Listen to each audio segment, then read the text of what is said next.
A gente falou dos Estados Unidos, mas e a Rússia nessa história toda, né? Eu queria que vocês agora falassem, né, debatessem aqui o papel da Rússia nesse conflito de Israel com Hamas. Como é que fica a posição, como vocês bem pontuaram aqui, Rússia se aproximou muito da China. Rússia e China, ou seja, esse braço oriental lá do Conselho de Segurança da ONU, que foi a pauta que a gente iniciou o programa. Como é que eles estão dentro desse cenário?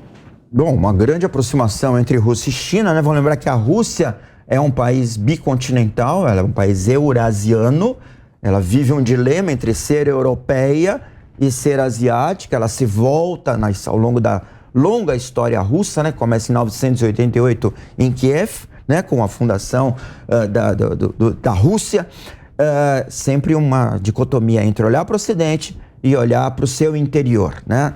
E claramente agora é o momento de olhar para o seu interior, para o seu lado oriental, a aproximação com a China como um aliado e como um fornecedor de informação, de inteligência e talvez até de apoio material para a campanha da Ucrânia, ou pelo menos por parte da Coreia do Norte, que é um proxy da China.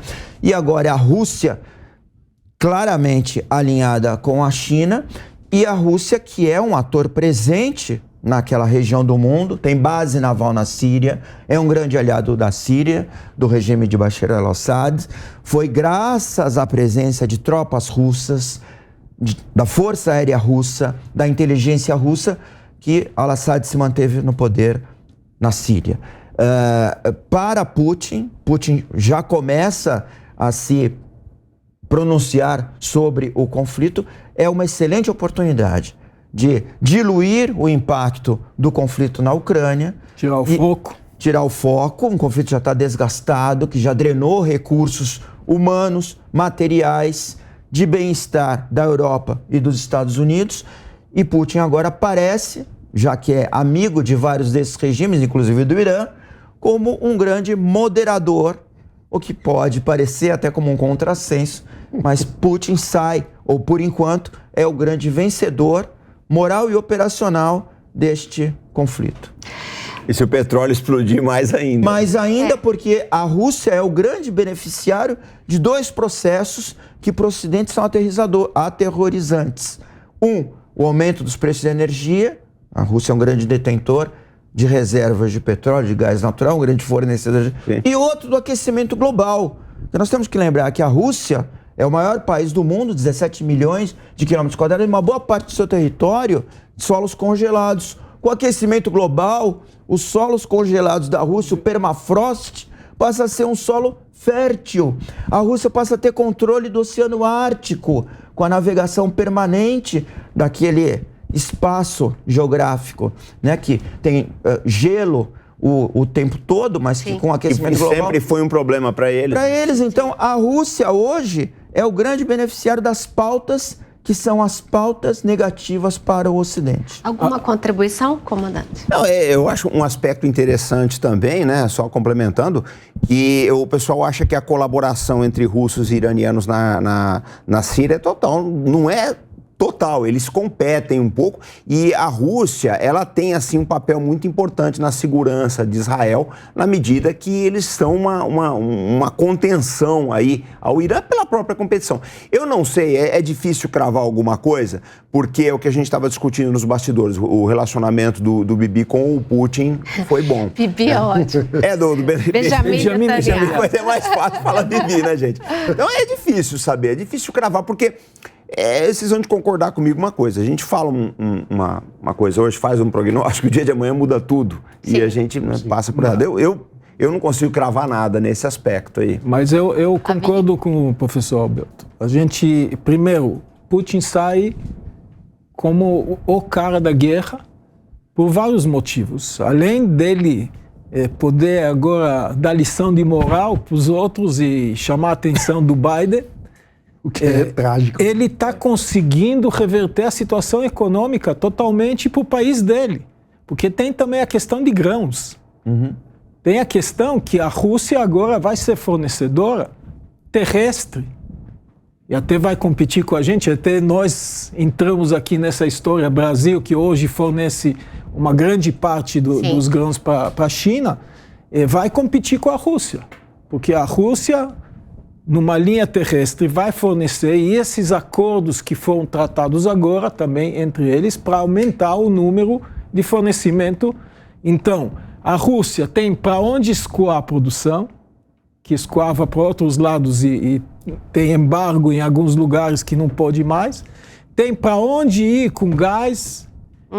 Então, ele está solucionando, numa tacada só, ele está solucionando vários problemas, inclusive o problema econômico, problema militar e problema moral. Sim. Ele está acabando de limpar a área dele com um conflito que caiu no colo dele e com erros estratégicos fundamentais do Biden. Exatamente. Você, mano. O que eu acho que vale destacar é que um mundo com Putin forte, do ponto de vista de valores, é algo que assusta aqueles que amam a liberdade, a democracia, os direitos humanos, a liberdade de expressão, enfim, os valores que fundam o modo de vida que todos nós cultivamos. É um mundo mais autoritário. E isso é um grande risco para a segurança, inclusive, de todos nós. Pois é, mas esse grande risco, rapidamente, não é só da Rússia, é da China. É desse casamento Rússia e China aí. Exato. Dessa dobradinha. É dessa Segunda Guerra Fria entre democracias de mercado e autocracias de mercado. Ou seja, parece que a Primeira Guerra Fria acabou com uma disputa sobre modelos econômicos. Sim. O capitalismo venceu. Porque enquanto o Biden ia para Israel, Putin ia foi para Beijing, para a China. Qual o recado que eles passaram com esse encontro do Putin com o Xi? Você começou a falar depois, a gente parou. Qual o recado que se passa disso aí? O que a gente pode entender desse encontro? Passa que eles estão cada vez mais associados, cada vez mais próximos. Sim. E garantindo um ao ali outro. está um casamento perfeito. Sim. E Exato. fortalecido. E a Rússia, que era um país destinado a se tornar de novo uma potência regional, volta a ter um papel proeminente no mundo. E esse conflito no Oriente Médio, do modo como se desenhava anteriormente, era para uma predominância, com os acordos de Abrão, dos Estados Unidos. E agora a Rússia volta a ser um ator importante, até com esse poder moral, com esse poder econômico, com esse poder estratégico de alguma maneira, diluir, né? Evitar a escalada do conflito. Agora, o que nós temos que ver é que o Brasil está imerso nisso, né? Os BRICS, que nasceram como o BRIC, né? Como um arranjo econômico casual, hoje adquiriu uma conotação política e ideológica em que prepondera o interesse chinês, em que agora vem o interesse russo político global. Lembra, a Rússia estava destinada a ser uma potência regional, ela voltou a ser uma potência global. Com a entrada de novos membros, o Irã, por exemplo, nós temos aí, talvez, um bloco autocrático no qual o Brasil está profundamente imerso e vinculado. Então, eu não sei aqui se a gente deve ter um questionamento sobre E eu acho o modelo. que um ponto extremamente perigoso que deve motivar muita reflexão de todos nós é que, como eu disse, na Primeira Guerra Fria houve uma disputa de modelo econômico, o capitalismo venceu. Agora são democracias contra autocracias de mercado. Ou seja, o grande conflito é político. E num momento em que, nas grandes democracias, há a emergência e o surgimento, o crescimento, a consolidação de movimentos populistas.